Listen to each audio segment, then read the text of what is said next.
আজকের সবথেকে বড় খবর হচ্ছে কোটাক ব্যাংকের শেয়ার 10% ফল করেছে। আগামী দিনে কি হবে? কোটাক ব্যাংকের শেয়ারের দাম কি আরো পড়ে যাবে? অ্যাকচুয়ালি আরবিআই কি অ্যাকশন নিয়েছে কোটাক ব্যাংকের এগেনস্টে? তো এই টপিকটার উপরে আজকে অনেকেই বিভিন্ন রকমের চিন্তা হয়তো মাথায় আসে। যদি কোটাক ব্যাংকের শেয়ার আপনার কেনা থাকে বা যদি না নেওয়া থাকে, আপনি ভাবছেন কোটাক ব্যাংকের শেয়ারের দামটা এতটা পড়েছে, আমি কি এবার কোটাক ব্যাংকে এন্ট্রি নেব? নেওয়া কি উচিত হবে ইনভেস্টমেন্ট পারপাসে?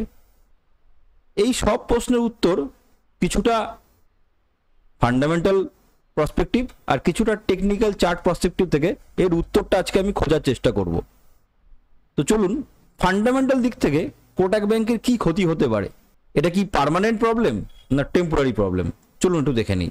চলুন সবার প্রথমে দেখি আরবিআই থেকে কি সার্কুলার দিয়েছে। তো আরবিআই সার্কুলার বলছে supervisory action against Kotak Mahindra bank under section 35A of banking regulation of 1949 act. কি বলছে? With immediate effect onboarding of new customer through its online and mobile banking channel and issuing fresh credit card. দেখুন এটাকে highlight করা আছে। কি? Kotak bank নতুন bank account খোলাতে পারবে না এবং নতুন ক্রেডিট কার্ডও দিতে পারবে না। এবার ভালো করে বুঝুন, তার মানে এটা নয় কিন্তু, এটা শুধু বলছে কি through its online and mobile banking channel. মানে কেউ কেউ আছে কোটাক ব্যাংকের অনলাইনে গিয়ে অ্যাকাউন্টটা খোলে, ব্যাংকে গিয়ে না, বা তার যে অনলাইনে ব্যাংক অ্যাকাউন্টটা আছে বা সেখান থেকে অনলাইনে সে ক্রেডিট কার্ডের জন্য অ্যাপ্লাই করছে, এই চ্যানেলটা অনলি। কিন্তু ব্যাংকের যে অফলাইন চ্যানেলটা ছিল, যে ব্রাঞ্চ ব্যাংকিং, সেখানে কিন্তু কোনো এফেক্ট পড়বে না। তাদের যে মোবাইল অ্যাপস, ওই থ্রু যেই সে নতুন অ্যাকাউন্ট ওপেনিং বা ক্রেডিট কার্ড হতো, ইস্যু হতো, সেক্ষেত্রে কিন্তু এফেক্ট পড়বে।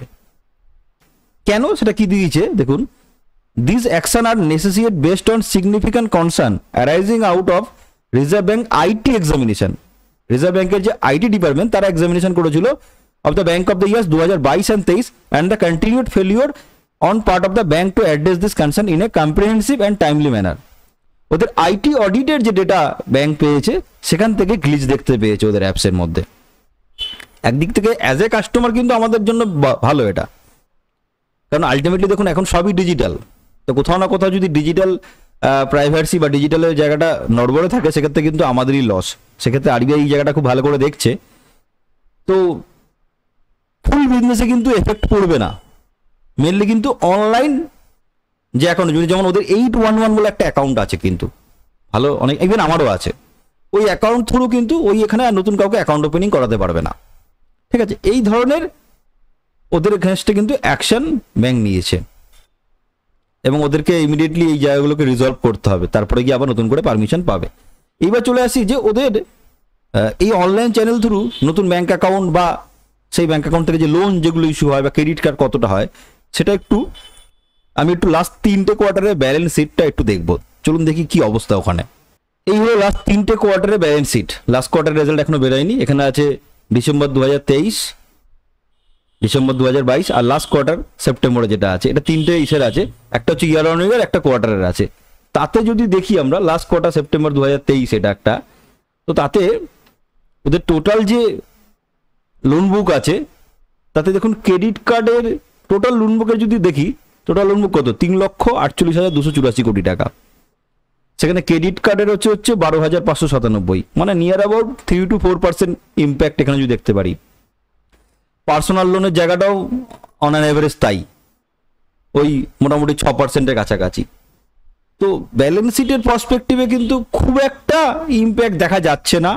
তবে হ্যাঁ, কোটাক ব্যাংক একটা রেপুটেড ব্যাংক, এখানে একটা রেপুটেশনে কোথাও না কোথাও, কেন ইন্ডিয়াতে যতগুলো প্রাইভেট ব্যাংক আছে তার মধ্যে কোটাক ব্যাংকের একটা আলাদা মর্যাদা আছে।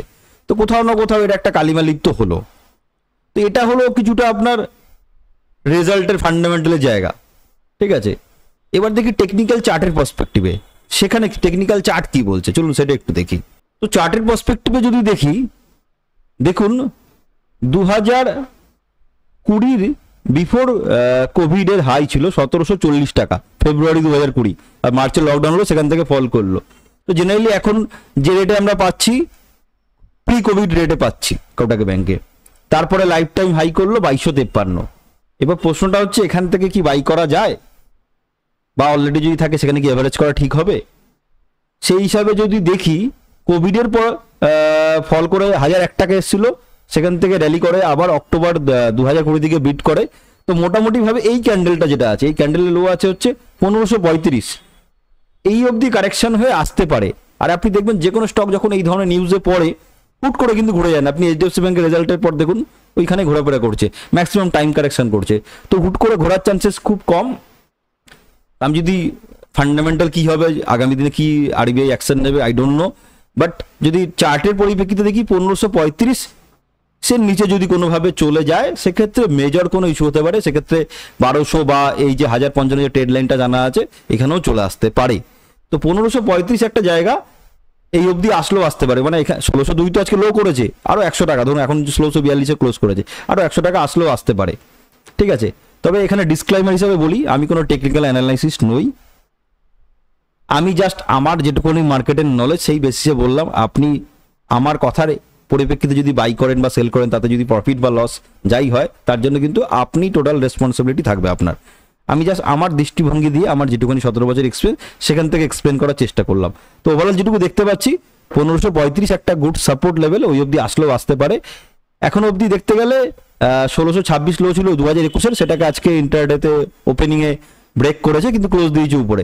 তো বেশ কিছুদিন এখানে থাকবে, হুট করে কিন্তু বেড়ে যাবে না, এই রেটে থাকবে। মানে যারা রোজ ওই বিটিএসটি করেন বা ইন্টারডে ট্রেডিং করেন বা উইকলিতে সুইং ট্রেড করার চিন্তা ভাবনা করেন, আমার মনে হয় তাদের জন্য কোটাক ব্যাংক নয়। কারণ কোটাক ব্যাংক এখন হুটহাট মুভমেন্ট করবে না, একটু এই রেঞ্জ বাউন্ডই থাকবে, কারণ একটা বড় ধাক্কা খেয়েছে।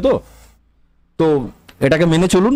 ওভারঅল কোটাক ব্যাংক নিয়ে বিশাল কিছু প্যানিক হওয়ারও নেই, আবার বিশাল কিছু আশাবাদীরও হওয়ার জায়গা নেই। কিন্তু আপনি যদি লং টার্ম ইনভেস্টার হন, দেখুন এসব প্রবলেম আসতেই থাকে। অ্যাজ এ ইনভেস্টমেন্টের জায়গা থেকে যদি বলি, নেসলের এসেছিল, এইচডিএফসি ব্যাংকের এসছে, আগামী দিনে অনেকের আসবে, কিন্তু এরা খুব রেপুটেড অর্গানাইজেশন। তো একটা বড় ব্যবসা করতে গেলে কিন্তু আপনার বিভিন্ন ধরনের সমস্যা আসেই, তো আসবেই। ছোট ব্যবসাতে আসে না, ছোট ব্যবসাতে ছোট জিনিস আছে, বড় ব্যবসাতে বড় ধরনের সমস্যা আছে। তো আলটিমেটলি সেগুলো সলভ হয়ে যায়। তো আগামীতে এর প্রবলেমে আজ না হোক কাল সলভ হয়ে যাবে। তারপরে যদি লং টার্ম 5-10 বছরের প্ল্যানিংয়ে থাকেন ইনভেস্টমেন্টের, তো কোটাক ব্যাংক আপনার প্রি কোভিড রেটে পাওয়া যাচ্ছে, আপনি অল্প অল্প করে অ্যাকুমুলেট করতে পারেন। ঠিক আছে, তবে অবশ্যই আপনি আপনার রিস্ক প্রোফাইল দেখে নেবেন, আপনি 5-10 বছর রাখতে পারবেন কিনা। ঠিক আছে, তো আবারও বললাম, আপনি আমার কথাতে ডিসিশন নিয়ে ফেলবেন না, আপনি আগে দেখে নিন আপনার রিস্ক প্রোফাইল কি আছে। তো কোটাক ব্যাংক সম্বন্ধের ভিউটা আজকে আমি এখানেই ক্লোজ করলাম। যারা এখন অবধি চ্যানেলটি সাবস্ক্রাইব করেননি, চ্যানেলটি সাবস্ক্রাইব করুন। সবাই ভালো থাকবেন, বাই।